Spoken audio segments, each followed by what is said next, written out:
মঙ্গলবার আর শনিবারের রাত মানে ভয়ের রাত। নমস্কার দর্শক বন্ধু, গোস্ট ফাইলসের আজকের এপিসোডে তোমাদের সবাইকে জানাই অনেক স্বাগত। আমি সোনালি আছি তোমাদের সাথে। আজকেও নিয়ে হাজির হয়েছি নতুন একটি এপিসোডটি পাঠিয়েছেন কৃষ্ণনগর থেকে বৈশাখ।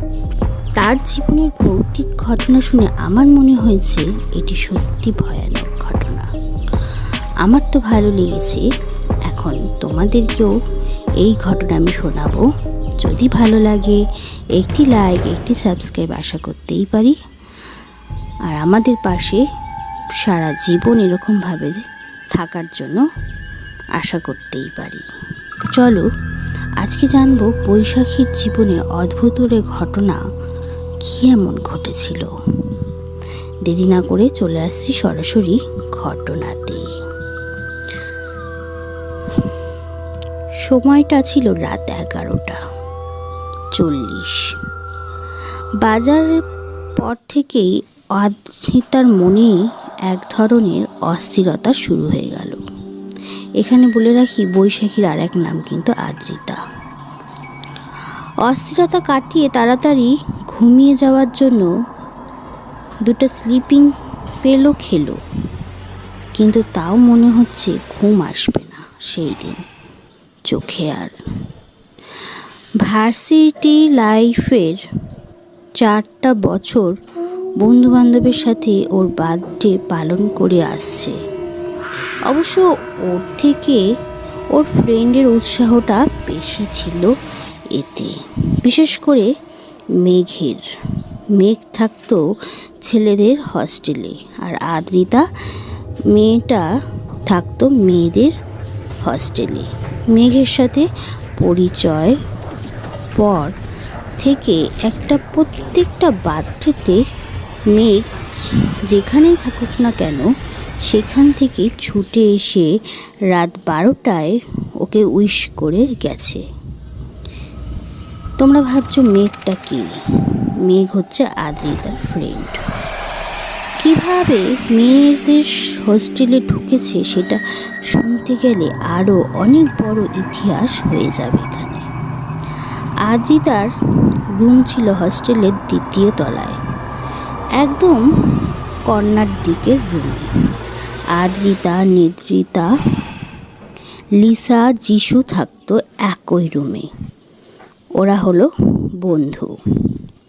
মেঘ জলের পাইপের লাইন, জানলার গ্রিল কার্নিশ বেয়ে উপরে উঠে আদ্রিতাকে উইশ করে যেত প্রতিবারের ন্যায়। আদ্রিতা প্রথমবার তো যেমন অবাক হয়েছিল, ঠিক ততটাই ভয়ও পেয়ে গিয়েছিল। খুব করে বকাও দিয়েছিল সেকে এভাবে আসার জন্য, কিন্তু মেঘ প্রতিবারই এমন করে এসেছে। আদ্রিতার হাজার বারণ না শুনেও আদ্রিতা যদি বলে, এই ছেলে আমি তোমাকে বলছি, প্রতি বছর এমন বাংলা সিনেমার নায়ক হয়ে অভিনয় করার কোনো দরকার নেই। মেঘ ওর ঝকঝকে দাঁত বের করে হেসে প্রতিবারই বলে, এই মেয়ে তুমি জানো না, আমার তো একটাই মেঘাদ্রিত। আমি আমার মেঘাদ্রিতার সাথে সিনেমা করব না তো কার সাথে করব? আদ্রিতা যদিও সামনাসামনি খুব রাগ দেখাতো, প্রতিবারই তবুও ভালোবাসাটা আরও পাকাপোক্ত হয়ে যেত সেই সাথে। কিন্তু এখন 4 বছর ভার্সিটি লাইফ ফাইনাল ইয়ার পরীক্ষা দিয়ে ও বাড়িতে আসছে, শেষ ফাইনাল ইয়ার। আদ্রিতা মেঘকে বারবার পই করে বারণ করে দিয়েছে যেন না আসে। ওর বাবা খুবই রাগী মেজাজের মানুষ ছিলেন। কোনোভাবেই টের পেয়ে গেলে আদ্রিতাকে বাড়ি ছাড়াও করতে পারে, কিন্তু মেঘ যেন কোনো কথাই শুনবে না। অগত্যা একেবারে পরিষ্কার করে বলে দিয়েছে আমি আজ রাতে তোমার বাড়িতে যাব। তারপর মাঝরাত পর্যন্ত দুজন গল্পও করব। আমি জানালার এপাশে আর তুমি ওপাশে থেকে 3টে বেজে গেলে তুমি বাইরে আসবে। 1 ঘন্টার জন্য হলেও নিশাচর হয়ে ঘোরাঘুরি করব। তারপর তুমি তোমার বাড়ি আর আমি আমার বাড়ির উদ্দেশ্যে। কি আইডিয়াটা কেমন, দারুণ না? কিন্তু আদ্রিতার কাছে এটা ভুলেও দারুণ লাগেনি, বরঞ্চ ভয়ঙ্কর লেগেছে। ও হাজার বুঝিয়েও মেঘকে ওর সিদ্ধান্ত থেকে টলাতে পারল না। 2 ঘন্টা যাবৎ মেঘের কোনো রকম অস্থিরতা, আদ্রিতার মাথা ব্যথা শুরু হয়ে গেল। ওই রুমের এপাশ থেকে ওপাশ অস্থির ভঙ্গিতে পায়চারি করতে লাগলো। মা একবার ওকে জিজ্ঞাসা করে গেল, কি রে, সব ঠিক আছে কি না? আদ্রিতা স্বাভাবিক গলায় বলল, হ্যাঁ সব ঠিক আছে। রাত 12:20 মানে 12:20 বাজার পরে ও যখন মেঘ আর এলো না, আদ্রিতা বেশ কিছুটা নিশ্চিন্ত হয়ে ঘুমোতে গেল। কিন্তু রাত 3টায় হঠাৎ ওর ঘুম ভেঙে গেল। জানালায় হালকা ধাক্কার আওয়াজ শুনতে পেল। কেউ যেন ঠক ঠক ঠক আওয়াজ করছে। ও বিস্মিত হয়ে ভাবল এত রাতে কে না কে হতে পারে। এই ভয়ে ও জানালা খুলতে দ্বিধাবোধ করছিল। ঘুমানোর জন্য চোখ বন্ধ করতে ফিস ফিস আওয়াজ এলো কানে। মেঘাদ্রিতা, জানলাটা কি বাড়ির জন্য খোলা যায় না প্লিজ? আদ্রিতা সে তাড়াতাড়ি করে লাফিয়ে উঠে বিছানায় বসলো। জানালার পর্দা সরিয়েও দিল। কাচের জানালা হওয়ায় দেখলো বাইরে মেঘ দাঁড়িয়ে আছে। ও তাড়াতাড়ি জানালা খুলল। শীত আসবে, আসবো করছে। শেষ রাতের দিকে প্রায় বেশ শীতও পড়েছিল। আদ্রিতার গায়ে একটা কম্বল জড়িয়ে থাকার পরেও ওর বেশ শীত লাগছে। কিন্তু মেঘের গায়ে একটা পাতলা সুতির শার্ট। আদ্রিতাকে কোনো কিছু বলার সুযোগ না দিয়ে মেঘ বলল, মেঘাদ্রিতা, তোমার রুমের আলমারির পেছন দিকে একটা দরজা আছে। তুমি দরজাটা খোলো, বাইরে চলে এসো। কিছু জিজ্ঞাসা করো না প্লিজ। আমার 12টায় আসার কথা ছিল, কিন্তু সব কিছুর একটা শেষ না দেখে মুক্তি হচ্ছিল না আমার। তুমি তাড়াতাড়ি এসো, অন্ধকারে মিলিয়ে যাওয়ার আগেই আবার তোমাকে ফিরে আসতে হবে যে। আদ্রিতা বেশ অবাক হয়ে গেল মেঘের কথা শুনে। ওর ঘরে আলমারি আছে এটা মেঘ কী করে জানলো?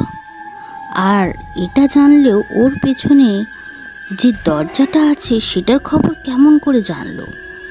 এটার খবর তো আদ্রিতা নিজেও জানে না।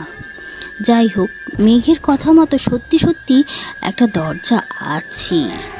আদ্রিতা সেই দরজার ছিটকিনি খুলে বের হয়ে গেল। হঠাৎ ভোরের আজান আগে পর্যন্ত মেঘের সাথে সময় কাটিয়ে ঘোরাঘুরি করে গল্প করে বাড়ি ফিরল। আদ্রিতা কেক কাটলো। কেক ঠেলে রক্ত রক্ত বলে খানিকক্ষণ বাচ্চাদের মতো হাসাহাসি করলো। আইসক্রিম দিয়ে মেঘের নাক মুখ মাখামাখি করেও ফেলল। কিন্তু মেঘ কেক বা কোক কিছুই খেলো না। শুধু কানের কাছে ফিস ফিস করে বলে গেল, আমি তোমাকে সব সময় এরকম করেই ভালোবাসবো আদ্রিতা। আজানের আগে মেঘ বিদায় নিয়ে চলেও গেল। মেঘ চলে যাওয়ার পর পর্যন্ত আদ্রিতার চোখে ঘুম এলো না। আজানের পর কখন মেঘ ঘুমিয়ে পড়ল নিজেও টের পেল না। সকালে ঘুম ভাঙল মায়ের ডাকাডাকিতে। চোখ মেলে তাকাতেই যা বলল, তোকে সেই কখন থেকে ডাকছি, উঠছিস না? তোর বন্ধু লিসা, নিদ্রিতা ওরা বরাবর অর্থাৎ বারবার আমায় ফোন করে কল দিচ্ছে, কি যেন খুব জরুরি কথা। তোর ফোনও নাকি বন্ধ। আদ্রিতা একটু হাসলো, ভাবলো হয়তো বার্থডে উইশের জন্য ফোন বন্ধ পেয়ে আমাকে অর্থাৎ মাকে কল দিচ্ছে। কাল রাতে মেঘের উপর রাগ করে আদ্রিতা ফোন অফ করে রেখেছিল। যাই হোক, নিদ্রিতাকে কল করতেই ও উইশ টুইশ কোনো কিছুই না করে একটা ঠিকানা দিয়ে ওকে দ্রুত আসতে বলল। আদ্রিতা কেন, কি হয়েছে বারবার জিজ্ঞাসা করেও জানতে পারল না। কিন্তু ঠিকানা অনুসারে গিয়ে যা দেখল তাতে স্তব্ধ হয়ে গেল। সবশেষে জানতে পারল তা হলো এই কাল রাতে 11টায় মেঘের অ্যাক্সিডেন্ট হয়েছে। হসপিটালে নিয়ে যাওয়া 3-4 ঘন্টা পর সে মারাও গেছে। আদ্রিতা বারবার সবাইকে বলতে লাগলো, মেঘ কেন এভাবে মরতে পারে না। কাল সারা রাত মেঘ ওর সাথে ঘুরে বেরিয়েছে। কিন্তু সবাই ওর কথা শুনে এমনভাবে তাকাচ্ছে যেন আদ্রিতার মাথা খারাপ হয়ে গেছে। আদ্রিতা কোনোভাবেই হিসাব মেলাতে পারছে না।